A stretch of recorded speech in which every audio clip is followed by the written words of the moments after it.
Hello and welcome to the True Crime Never Sleeps podcast. Today, we're continuing our series, Shit Out of Luck, diving into the story of Joel Rifkin and how he was eventually captured by law enforcement. So join us for an all-new episode. Welcome to an all-new season of the True Crime Never Sleeps podcast. This season, we dive into the most horrific unsolved murders in history. From the Black Dahlia murder to the unsolved murder of the Lady of the Dunes. Join us every Tuesday on YouTube or your favorite podcast platform. As always, we thank you for listening. This episode of the True Crime Never Sleeps podcast is powered by Poddex. Poddex are the hottest new tool for podcasters looking to have more meaningful conversations or gamify their podcast. Simply shuffle up, ask a question, and let the content roll. Get yours today at poddex.com and use the code Larry21 for 10% off your order. That's LARRY 21 for 10% off your order. Just go to poddex.com. And now, let's get on with the show. Welcome to another episode of the True Crime Never Sleeps podcast. To stay up to date with all of my content, check out our Twitter account at TrueCrimeNS. Subscribe to the podcast on your favorite podcast platform. It's a pleasure to have you here, and let's get into Joel Rifkin. After a series of unsolved crimes, we will go over the capture of Joel Rifkin. It is good to see serial killers facing the law and finally serving time for the crimes they committed. In this podcast, we have gone over several unsolved crimes, so it always feels a bit frustrating when people's lives are ruined because of one person. But in most cases, this person is never known. Well, today is different, and I'm happy to be here with you.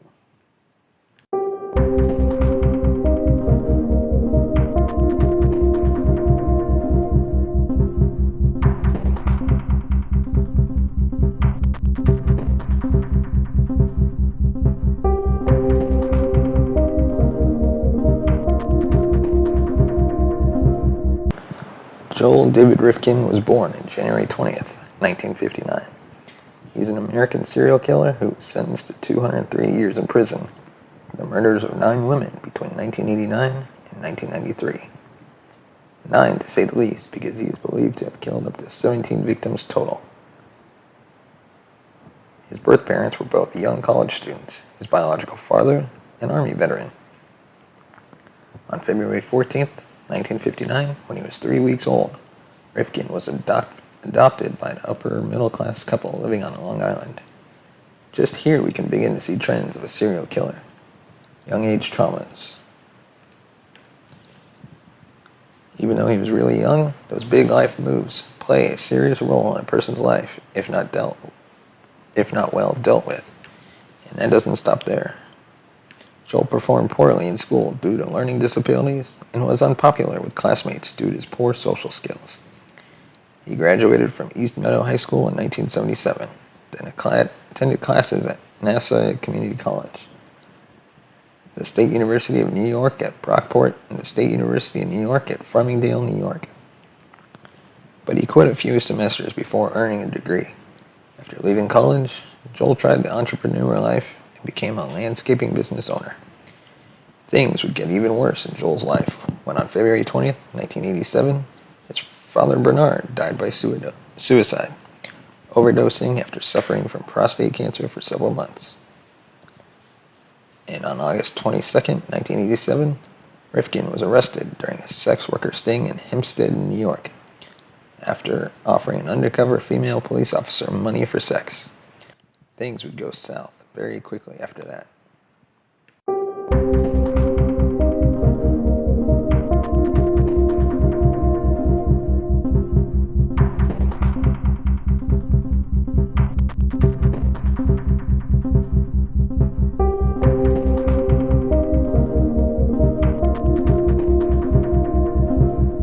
Joel committed his first murder in 1989, killing Heidi Balch in his own home in East Meadow.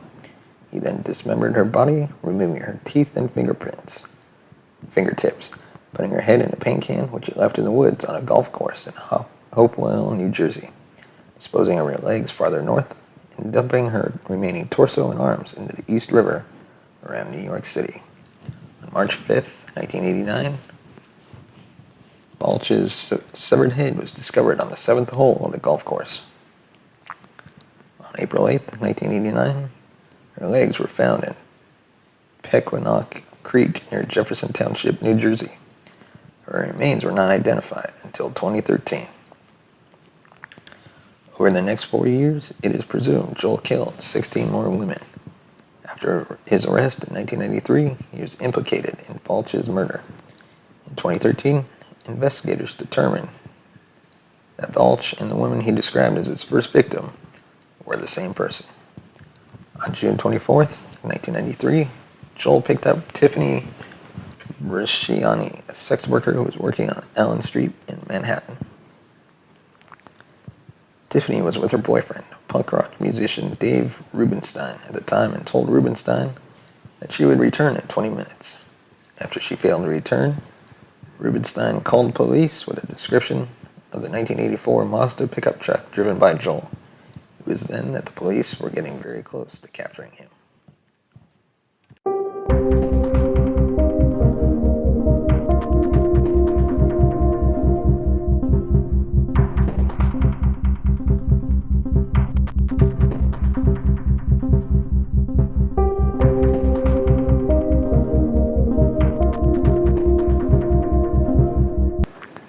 On June 28, 1993, state troopers patrolling Long Island's Southern State Parkway noticed a pickup truck with a broken taillight proceeding to pull them over, finding the body under a tarp.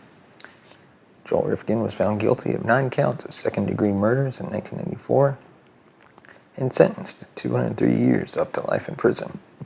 He wasn't charged for all the murders he committed due to lack of proof. But law enforcement believed that he murdered over twice as many women as he was charged for in court.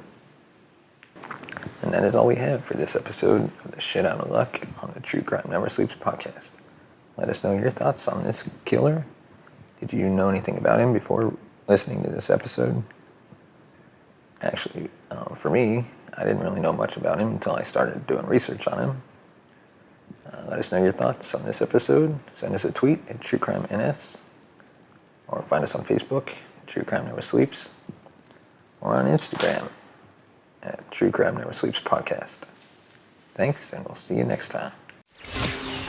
Thank you for listening to the True Crime Never Sleeps podcast.